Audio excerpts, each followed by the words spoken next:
Bradley from J&L Shooting Academy. Did a video a couple weeks ago where I showed you us getting back into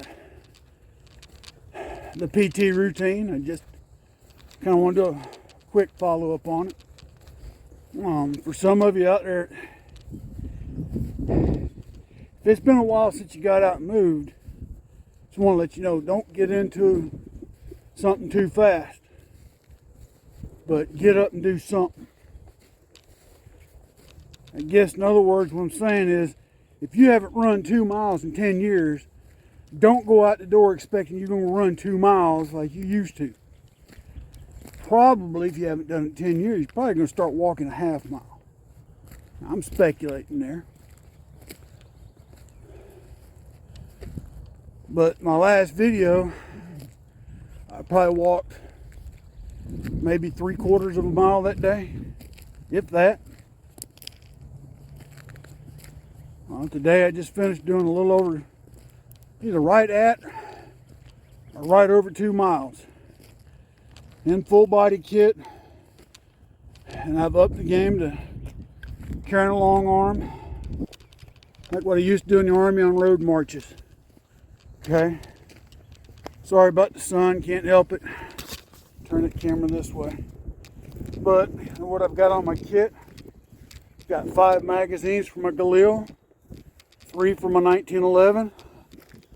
I've got my BFK on my right side along with a set of shears. I've got my admin pouch up here. Then I've got a tourniquet, some pens, paper, hold my phone when I'm walking. 2 more mags over here, on the right side. Gives me a total of 5 magazines. Okay, it's just kind of a basic combat loadout. And I am doing it in Tiger Strike combat fatigues and jungle boots. Now, is that important to anybody? No. That's just what I prefer to do. We used to have a saying in the Army, train as you fight. Okay? And we used to argue that for all those years, that when we took our PT tests, you know, for when I was in, PT test was push-ups, sit-ups, 2-mile run, and you did PT gear. It had its benefits, its advantages, that type of PT test. The new Army Combat Physical Fitness Test, it's got its pros and cons too. Nothing's perfect. It does gauge a little more of the muscle groups that you would use in a combat situation, I think.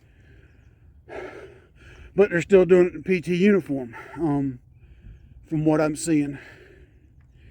I look back in the day when my dad was a soldier.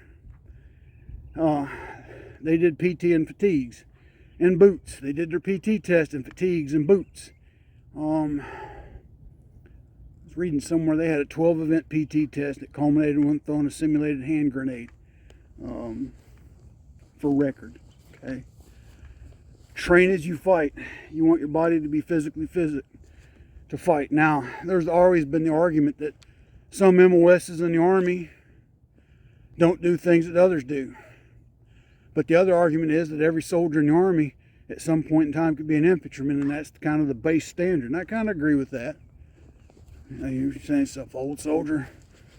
You mean a female could be an infantryman? Well, they can now. Okay. Panama, the invasion of Panama is proof of that, when female MPs had to fight in an infantry capacity of sorts.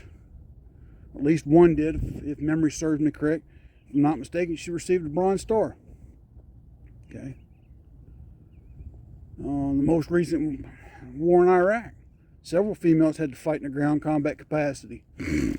I'm still not an advocate for them for being in combat arms, but they should be prepared to fight in that capacity if they're going to serve in the United States Army. That's just me. Okay, that's just me. I believe females have a role in the military. I just don't think it's combat arms. Okay, there I've said it, but you know, hey, this is a shooting channel, not a political debate channel. My apologies. If anybody's bothered by it, well, hey, I don't know what to tell you. But back to the whole physical fitness aspect. If you're going to be a shooter, you need to be in shape. You need to be in shape for several reasons. And not when I say in shape, you don't have to be some muscle magazine, runner's magazine type in shape, but you need to be strong enough to hold the firearm of your choice that you're going to carry every day, that you may, God forbid, have to use in an engagement like we talked about in the previous video. And so the reason to follow up with this is to show you that, have I missed a day or two since I started back? Of course. All right. But I've been consistent in monitoring my diet. I've dropped some weight. As of this morning, I'm down to 287, down from 315 before Christmas. I'm feeling a little better. Not the greatest in the world, but better. Okay. But do I still hurt? Yeah. Every morning when I get up, I sound like a bowl of Rice Krispie cereal. But the whole point is, folks, get up, get into the fight, get yourself up, motivate yourself to do something. If you can't get up and walk, that's fine. Get something you can lift, okay? Do something for some repetitions. And then, guys, I'm not talking about them 12-ounce beer curls, okay, before anybody states it, or coffee curls, Get you some resistance bands. Use a towel. You can use a towel. I think I'll do a video next week on some exercises you can do with some towels. Like tomorrow I'm gonna get back into my rifle PT. Every other day will be rifle PT. Walk a day, rifle PT, walk a day, rifle PT. And eventually I'll get back into my 100-yard shuttle run with the ammo cans. We ain't quite got that far yet, but we're gonna get there. Anyway, my friends, this is Lee from J&L Shooting Academy. God bless you. Stay safe.